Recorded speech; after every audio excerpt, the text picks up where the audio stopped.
guys been enjoying the sports series? I'm only 2 weeks into it, or 3 weeks, and I forget how many weeks. This is our second week into it. But you get to wear the jersey. I need to go get a jersey. I borrowed my first one.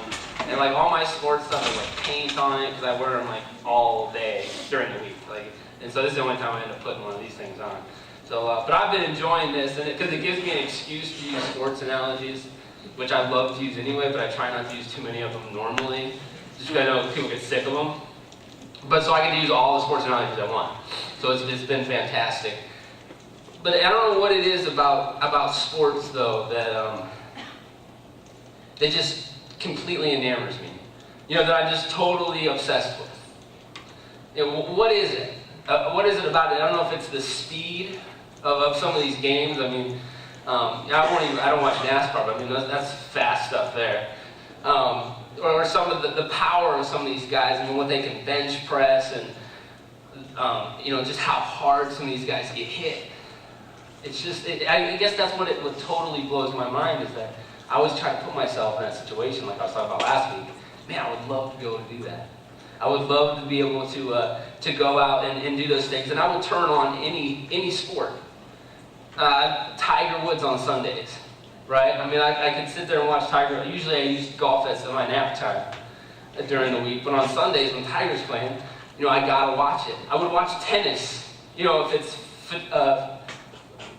Federer and Federer and Nadal, I worked on that for you guys. If there's any tennis people out there, I try to get that in for you.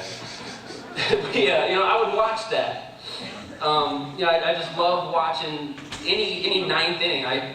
Baseball takes way too long to watch, in my opinion, but I will watch it in the ninth inning if it's a close game, right?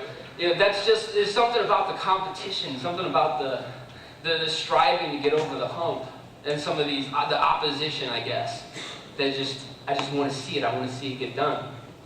And some of the things that you see these guys do blows my mind. I mean, some of the things that I've seen these guys do, like I think it was May. I'm gonna get in trouble because my daughter this morning. June. It was June of 2007, and I was at home. Jess was, she was probably 8 months pregnant, and it was when the Cavs were in the Eastern Conference Finals against Detroit Pistons.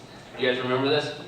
And LeBron decided that he was going to score the rest of the Cavs' points from the fourth quarter on to like 2 overtimes.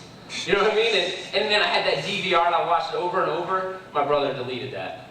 I just want to let him know. I'm going to make him watch this later. I'm still upset about losing that game. I loved watching that. I love watching, Tiger Woods. I mean, he makes his name great when on Sundays he can step up and sink a 30-foot putt to birdie to tie a championship with a knee that needs completely restructured. I mean, did anyone watch that tournament? I mean, every time he hit that ball, he was almost falling over, but he won a championship doing it. I mean, it's that stuff that just grips me, and I just love it. I love it. And it's in those moments that athletes make great names for themselves. And as Cleveland fans, athletes have been making their names great thanks to us for a lot of years, right? Elway, Michael, they made their names thanks to Cleveland sports. And so, still struggle with that. Whenever these legends did it, they come up against these tough situations.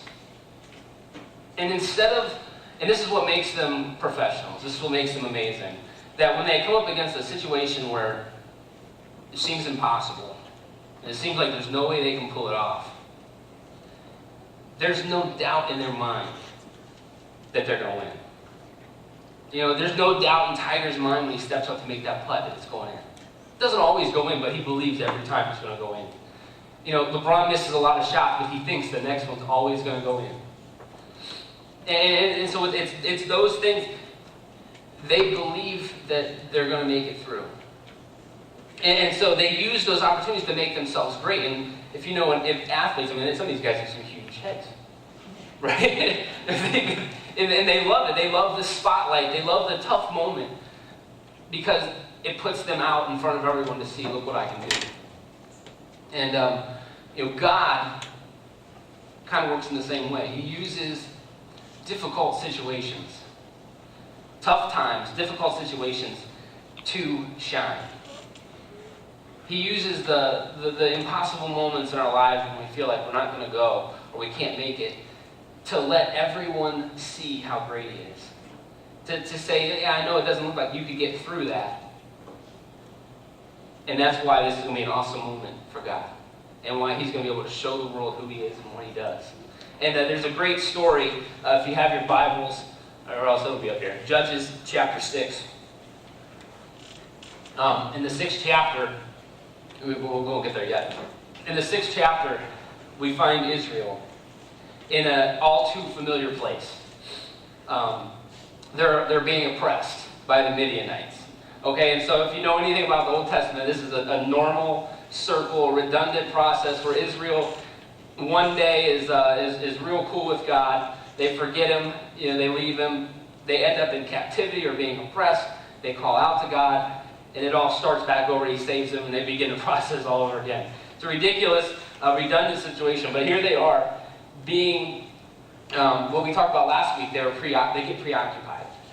They get preoccupied with the things of the world, and they end up far from God. So it had gotten so bad. Let's go with verse 3 here. It had gotten so bad for Israel that they started living in caves.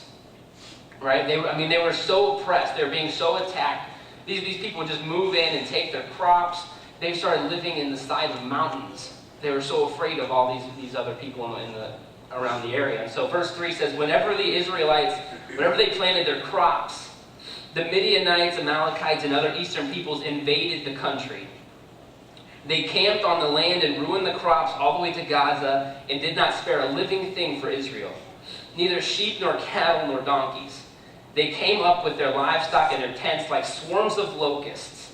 It was impossible to count the men and their camels. They invaded the land to ravage it. And Midian so impoverished the Israelites that they cried out to the Lord for help. This is so shady. They would just kind of hang out and let them plant all the crops. And let them all, they do the irrigation thing and grow, take care of them. And as soon as it was time for harvest, they just move in, take it all back with them. That's shady, right? That's pretty rough. And so it got so bad, they said that, and this is what kills me, it says that it got so bad that they finally turned to God. Here we are. The same situation. They got so bad, now we're going to turn to God. And they turn from God and they end up in captivity, and here they are. And Israel, I don't know if you think, Israel is a lot like raising teenagers, in that the only time you hear from them is when they need something, right? That's what God is dealing with the nation of Israel here in the Old Testament. The only time He ever hears from them is when they need something, when they're in a problem. And then, the teenagers, I need some money, I need a ride, you know what I mean? And so that's the same kind of situation. And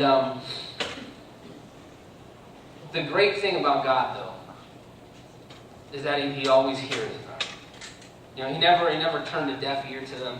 Every time they cried out, over and over and over again, every time. I would get sick of it. Would you?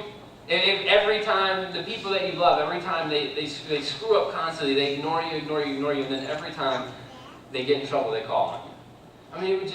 I would get sick of it, but God, every time He's willing to be there, He's willing to step up and to step into their life.